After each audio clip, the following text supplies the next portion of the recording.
Hello guys and welcome to the Study IQ. आज हमारा topic है the percentages. Now percentage is a very important concepts for understanding all the chapters. वो चाहे simple interest, compound interest हो, profit and loss हो, तो उससे पहले you need to understand the percentage chapter. ठीक है, तो डेटा इंटरप्रिटेशन में भी इसका काफी यूज करेंगे। ठीक है, तो एक बार स्टार्ट करते हैं। तो परसेंटेजेस का मतलब क्या हो गया? This is the symbol of the percentage. Percentage का सिंबल ये है। ठीक है, अगर मैं ये सिंबल किसी नंबर के पीछे लगा देता हूं जैसे 10%, तो 10 को आपको डिवाइड करना पड़ेगा 100 से। तो एक चीज आपको पता होगी, how to solve the percentage. भाई अगर मैं बोलता हूं मेरे को 100 का 20% निकालना है, तो उसको मल्टीप्लाई करोगे 20 डिवाइडेड बाय 100, सो ये आ जाएगा 20, यानी कि 20 is the amount and 20 was the percentage. ठीक है, तो एक बार स्टार्ट करते हैं। तो यहां से तीन तरह के क्वेश्चन बन सकते हैं। ठीक है, लेट सपोज अगर मेरी पहले सैलरी 200 रुपीज थी, ठीक है, और इंक्रीज हुआ है 30% का, इंक्रीज हुआ है 30% का, तो मेरी नई वाली सैलरी क्या बन जाएगी? जो बेसिक सा क्वेश्चन है वो इस तरीके से बन सकता है। तो कभी भी अगर 30% बढ़ाएगा, सिंपल सा जो है, सिंपल सा कॉन्सेप्ट है, अगर वो 30% इंक्रीज करता है तो आपको नंबर का 130% निकालना है। सिंपल सा कॉन्सेप्ट है। अगर वो 20% बढ़ाता तो मैं उसका 120% निकाल देता, अगर वो 50% बढ़ाता तो मैं उसका 150% निकाल देता, अगर वो 30% कम करता है तो मतलब क्या हो गया? 100 में से 30% कम कर दिया, मतलब क्या हो गया कि 70% निकालना है।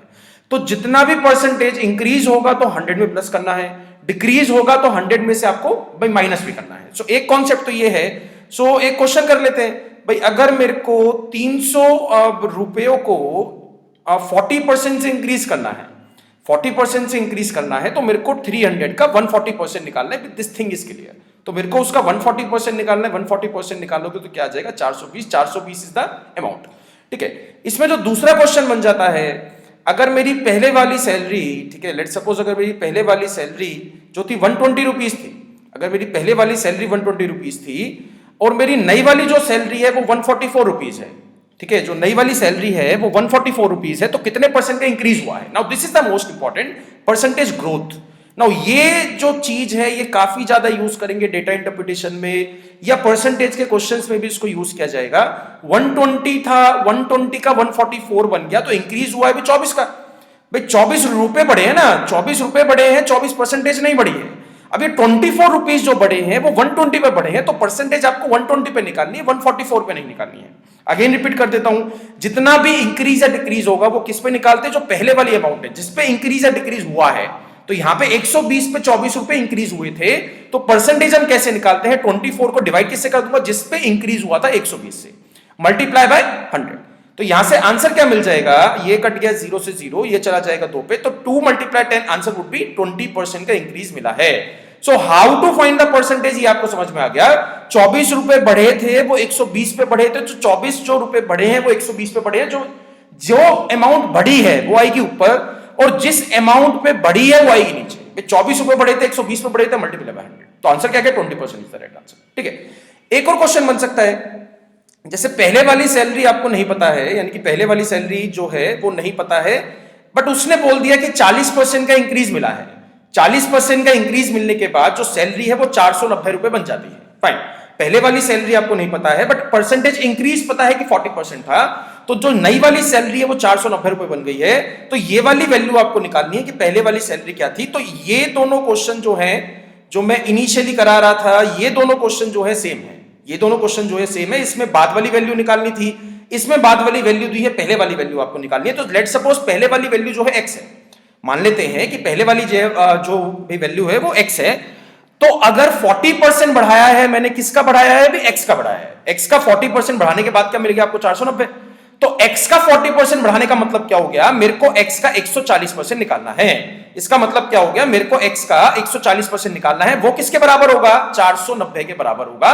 This is the right case. ये जो है राइट केस है। तो यहां पे अगर आप देखते हो तो x की वैल्यू क्या मिल जाएगी आपको? ठीक है, x की वैल्यू जब आप सॉल्व करोगे तो आ जाएगा 350। तो पहले वाली जो सैलरी थी वो क्या थी? 350 इज द राइट आंसर। भाई ये कॉन्सेप्ट आपको समझ में आया? जो भी मेरे को इंक्रीज या डिक्रीज करना है वो बेस सैलरी पे करना है, यानी कि जो पहले वाला नंबर था 40% मैंने इसका बढ़ाया है, तो इसका 140% आपको निकालना पड़ेगा। फाइन गाइस, ठीक है। तो now move on the questions. जो क्वेश्चंस आज मैं क्लास में कवर करूंगा वो होंगे प्राइस एंड क्वांटिटी से, यानी कि प्राइस अगर बढ़ा दिया है तो क्वांटिटी कितने परसेंट से कम करनी पड़ेगी, उस टाइप के क्वेश्चंस होंगे। ठीक है, तो एक बार स्टार्ट करते हैं। नाउ क्वेश्चन नंबर फर्स्ट है, due to increase in the price per KG of the sugar by 25%, जो प्राइस है वो 25% से बढ़ गया है, तो कितने परसेंट से क्वांटिटी कम करनी पड़ेगी कि जो टोटल एक्सपेंडिचर है वो आपको बराबर रहे। तो यहां से एक कॉन्सेप्ट समझना, प्राइस और क्वांटिटी में इनवर्स रिलेशन रहता है। प्राइस अगर बढ़ेगा तो क्वांटिटी घटानी पड़ेगी अगर मेरे को खर्चा बराबर रखना है। भाई सिंपल सा रिलेशन है, प्राइस मल्टीप्लाई क्वांटिटी क्या मिलता है आपको, टोटल एक्सपेंडिचर। तो अगर मेरा किसी चीज का, अगर मेरे को फर्स्ट टाइप है जिसमें टोटल एक्सपेंडिचर बराबर रखना है, यानी कि फर्स्ट टाइप है जिसमें टोटल एक्सपेंडिचर आपको बराबर रखना है, टोटल एक्सपेंडिचर उतना ही है जितना मैं पहले खर्चा कर रहा था, उतना ही मेरे को अब खर्चा करना है। तो प्राइस अगर बढ़ा है, भाई सिंपल सा लॉजिक है, इसको जनरलाइज करके सोचना गाइस, इसको याद मत करना। प्राइस अगर बढ़ा है तो क्वांटिटी मेरे को कम करनी पड़ेगी, बिकॉज मेरे को खर्चा बराबर रखना है। अगर खर्चा बढ़ाना होता तो मैं क्वांटिटी उतनी रख सकता था, बिकॉज प्राइस पर केजी बढ़ाया गया है।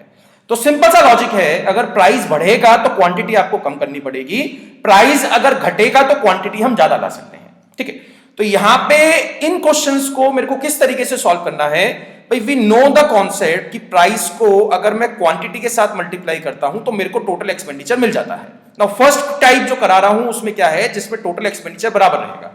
तो अगर मैंने क्वांटिटी को 25% से बढ़ाया है, ठीक है, तो जितनी क्वांटिटी बढ़ेगी उतनी ही सॉरी जितना प्राइस बढ़ेगा उतनी ही आपको क्वांटिटी कम करनी पड़ेगी। इसका मतलब क्या हो गया, हमेशा आपको जो प्राइस है वो 100 मान के चलना है ऑलवेज, चाहे वो बढ़े चाहे वो घटे। तो यहां पे जो प्राइस है जो शुगर का वो 25% से बढ़ गया है, तो अगर पहले वाला प्राइस 100 था तो 25% से बढ़ने का मतलब क्या हो गया, प्राइस क्या बन जाएगा, ये 125। तो अब क्वांटिटी और प्राइस में इनवर्स रिलेशन का मतलब क्या हो गया, अगर प्राइस जो है 100 का 125 बन गया तो क्वांटिटी 125 की क्या बन जाएगी, 100। अगेन रिपीट कर देता हूं, प्राइस हमेशा आपको 100 मान के चलना है, प्राइस के साथ जो हुआ है उससे उल्टा आपको क्वांटिटी के साथ करना है। यानी कि प्राइस अगर 100 का 125 बन गया तो क्वांटिटी 125 की क्या बन जाएगी, 100। बट मेरे से क्वेश्चन क्या पूछा है, परसेंटेज, यानी कि क्वेश्चन मेरे को we need to find the question, we need to find the answer in the percentage.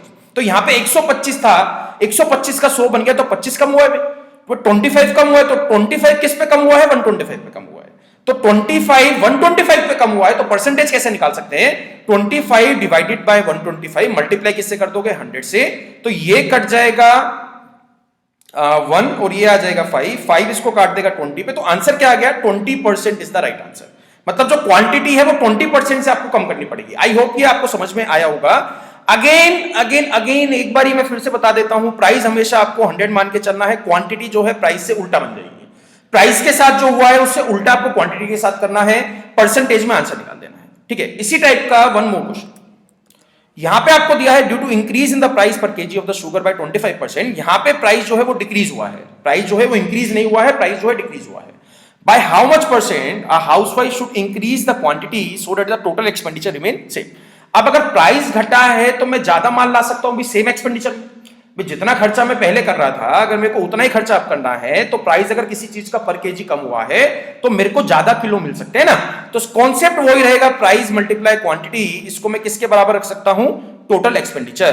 तो यहां पे हुआ क्या है कि प्राइस जो है वो 25% से कम हो गया, approach would be same, price जो है हमेशा आपको 100 मानना है, तो 100 का इस क्वेश्चन में क्या बन जाएगा, 75, क्योंकि 25% से कम हुआ है। तो क्वांटिटी के साथ क्या करना पड़ेगा आपको, क्वांटिटी क्या बन जाएगी, 75 की 100। भाई प्राइस 100 का 75 बना है तो क्वांटिटी विल गेट इंक्रीज्ड, तो क्वांटिटी क्या बन जाएगी, 75 की 100। तो यहां पे 25 केजी में ज्यादा लेके आ रहा हूं ओवर 75, मतलब 25 किलो फालतू है भी क्वांटिटी किस पे, 75 पे। तो परसेंटेज निकालनी है तो कैसे निकाल दूंगा, 25 डिवाइडेड बाय 75 मल्टीप्लाई बाय 100, ये कट जाएगा 3 पे, 3 इसको काट देगा, 33.33% इज द राइट आंसर। यानी कि क्वांटिटी जो है वो 33.33% से आपको बढ़ानी पड़ेगी अगर प्राइस जो है 25% से कम हुआ है। आई होप ये आपको समझ में आया होगा। अगेन रिपीट कर रहा हूं, ये कौन सा केस है, जब टोटल एक्सपेंडिचर सेम है। अगला क्वेश्चन करेंगे जिसमें टोटल एक्सपेंडिचर सेम नहीं होगा, रहेगा। ठीक है, अब इस क्वेश्चन में आपको क्या दिया है, due to increase in the price of the sugar by 20%, यानी कि प्राइस जो है वो इंक्रीज हुआ है, due to increase in the price of the sugar by 20% the consumption reduces by 30%, यानी कि क्वांटिटी जो है वो 30% से कम हो गई है। अब यहां पे दोनों ही चीजों में इफेक्ट पड़ा है, प्राइस जो है वो 20% से बढ़ाया है और क्वांटिटी जो है 30% से कम करी है, तो उसने पूछा है find the percentage effect on the total expenditure. उसने इस बारी क्या पूछ लिया कि टोटल एक्सपेंडिचर में ही क्या फर्क पड़ेगा। तो यहां पे concept is same, price multiply quantity is equal to total expenditure. तो यहां पे एक चीज समझना, आपको जो है प्राइस भी कभी भी अगर दोनों में चेंज होगा, कभी भी अगर दोनों में चेंज होगा, प्राइस में भी एंड क्वांटिटी में भी, तो आपको प्राइस भी 100 लेके चलना है और क्वांटिटी भी 100 लेके चलनी है। This is the price and this is the quantity. तो प्राइस के साथ क्या हुआ है, प्राइस जो है इंक्रीज हुआ है 20% से, तो प्राइस, नया प्राइस क्या बन जाएगा, 120। अब यहां पे जो है क्वांटिटी जो है 30% से कम हुई है, तो पहले अगर मैं 100 किलो लेके आता था तो अब मैं 70 किलो ला सकता हूं। तो इनको ऐसे आपको कट करना है, जहां तक कट हो सकता है भी, 0 से कट जाएगी 0 और इस वाले 0 से भी कट जाएगी ये वाली 0। फिर इन दोनों को मल्टीप्लाई करना है, 10 10 जा क्या आ जाएगा 100 एंड 12 7 जा क्या आ जाएगा 84। यानी कि पहले जो मेरा खर्चा था वो 100 रुपए था, अब जो खर्चा है वो 84 रुपए है, तो खर्चा जो है वो 16% से कम हुआ है। तो आंसर क्या आ गया, 16% is the right answer. I hope ये समझ में आया होगा। कभी भी अगर मल्टीप्लाई में दो चीजें हैं, कभी भी अगर मल्टीप्लाई में दो चीजें हैं, एक बढ़ेगी एक घटेगी या दोनों ही बढ़ेगी या दोनों ही जो है कम हुई है, मतलब दोनों में ही चेंज आया है, तो इसी टाइप से आपको सॉल्व करना है।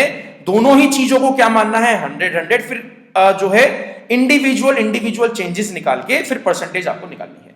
इन दोनों को मल्टीप्लाई करना है। 10 मल्टीप्लाई 10 क्या हो जाएगा 100 एंड 12 7 क्या हो गया 84, बिकॉज 0 से 0 मैंने काट दी थी। ठीक है, इसी टाइप का वन मोर क्वेश्चन।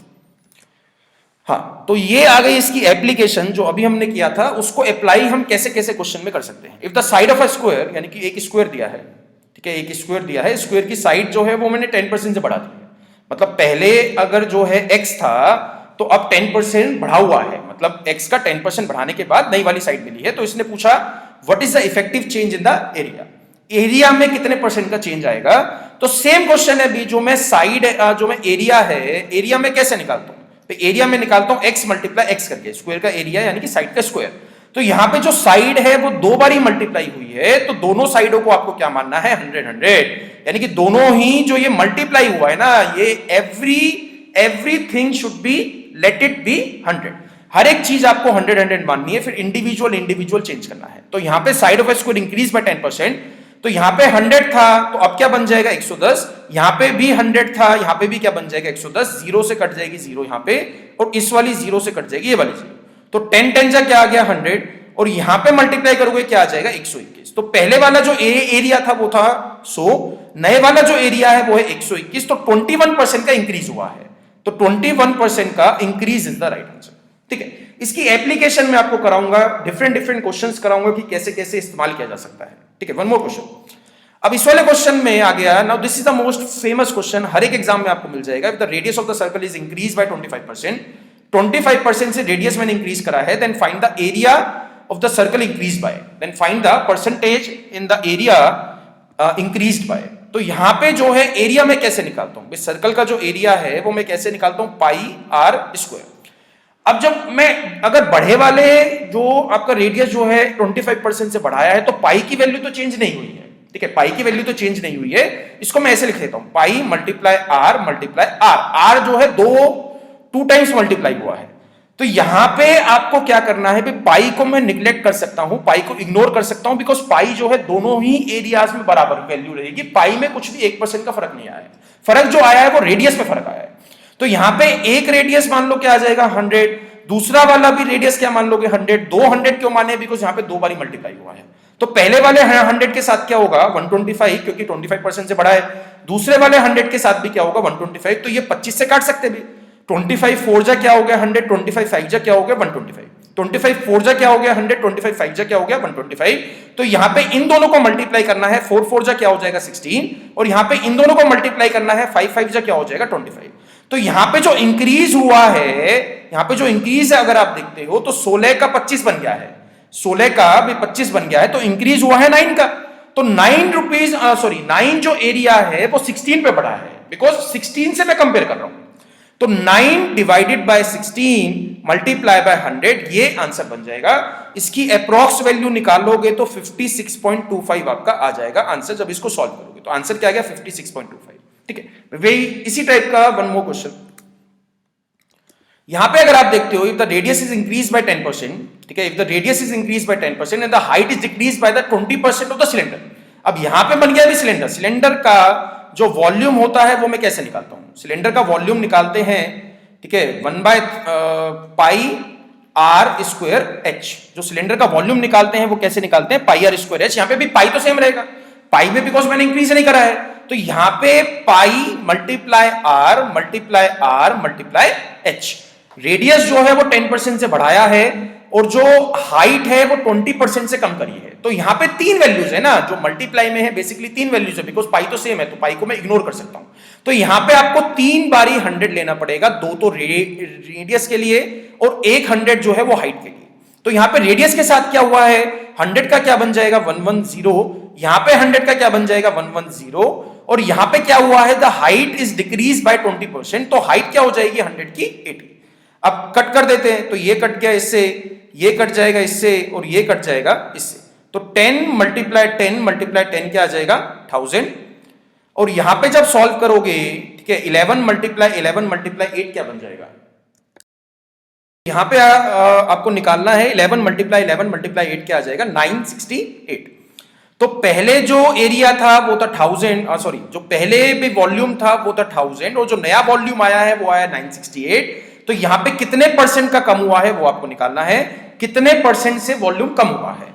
तो मैं क्या करूंगा भाई, यहां पे जो डिफरेंस आया है, ठीक है, यानी कि 1000 का 968 बन गया, तो यानी कि ये जो है 32 कम हुआ है, 32 कम हुआ है वो 1000 पे कम हुआ है। तो 32 डिवाइडेड बाय 1000 मल्टीप्लाई किससे कर दोगे 100 से, तो आंसर क्या आ जाएगा 3.2%। सो 3.2% से जो वॉल्यूम है वो कम हुआ है अगर मैं ऐसा करता हूं, रेडियस को 10% से बढ़ाता हूं और हाइट को जो है 20% से डिक्रीज करता हूं।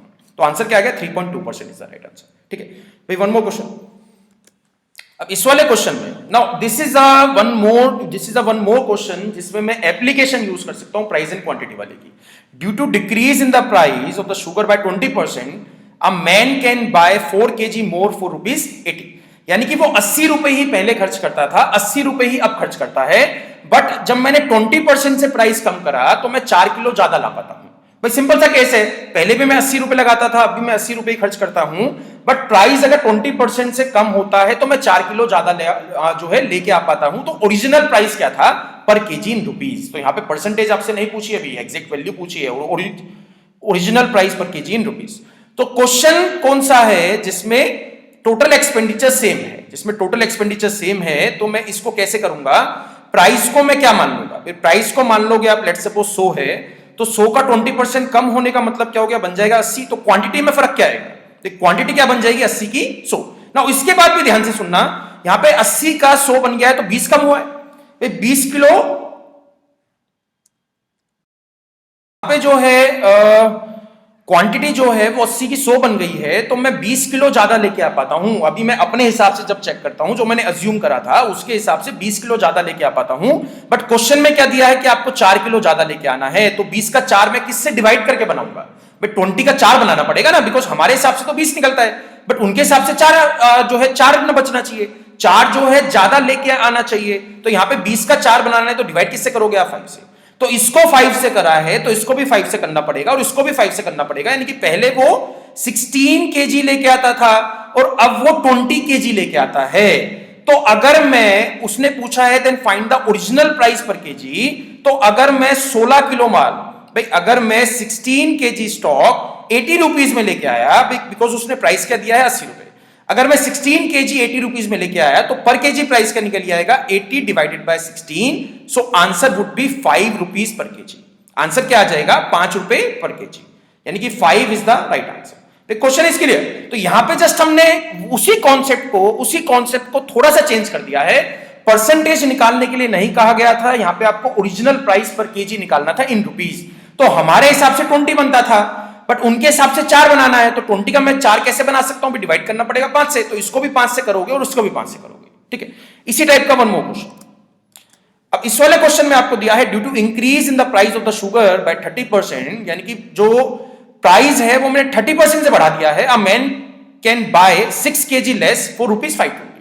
यानी कि पहले भी मैं 520 रुपए खर्चा किया करता था, अब भी मेरे को 520 ही रुपए खर्च करने हैं। Then find the original price per kg in rupees. यानी कि जो सही प्राइस था, जो पहले वाला प्राइस था इन रुपीज में, वो आपको निकालना है। ठीक है, तो इस वाले क्वेश्चन में देखते हैं, इस वाले क्वेश्चन में प्राइस जो है वो इंक्रीज हुआ है, तो प्राइस अगर पहले आप 100 लोगे तो इंक्रीज क्या बन जाएगा भी 130। फाइन, अब क्वांटिटी के साथ क्या होगा, 130 की क्या बन जाएगी वापसी 100, 130 की क्या बन जाएगी 100, तो 30 कम हुआ है भाई, 30 किलो में कम लेके आ पा रहा हूं जब अपने हिसाब से देखता हूं, बट मेरे को क्या बनाना है 6 केजी कम लेके आना है, मेरे को जो है वो 6 किलो कम लाना है, तो 30 का मैं 6 कैसे बना सकता हूं, डिवाइडेड बाय 5 करके।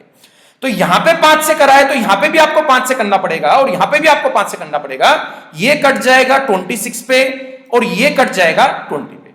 तो यानी कि मैं पहले 26 किलो लेके आता था, मैं पहले 26 किलो लेके आता था 520 रुपए में, तो पर केजी प्राइस क्या निकल आएगा, 1 किलो का प्राइस क्या आ गया, 520 को डिवाइड किससे कर दोगे 26 से, तो आंसर क्या आ गया 20 rupees per KG is the right answer, this is the right answer. ये कुछ क्वेश्चंस हैं जो आपको प्रैक्टिस कर रहे हैं। ठीक है, जो आज पढ़ा है उसी को लेके, उसी का यूज करके 4 के 4 क्वेश्चन आपको सॉल्व करने हैं, और मेरे को आंसर्स जो है प्लीज जो भाई कमेंट्स आते हैं उसमें आपको पुट करने हैं, I will check the answers. Okay guys, thanks a lot.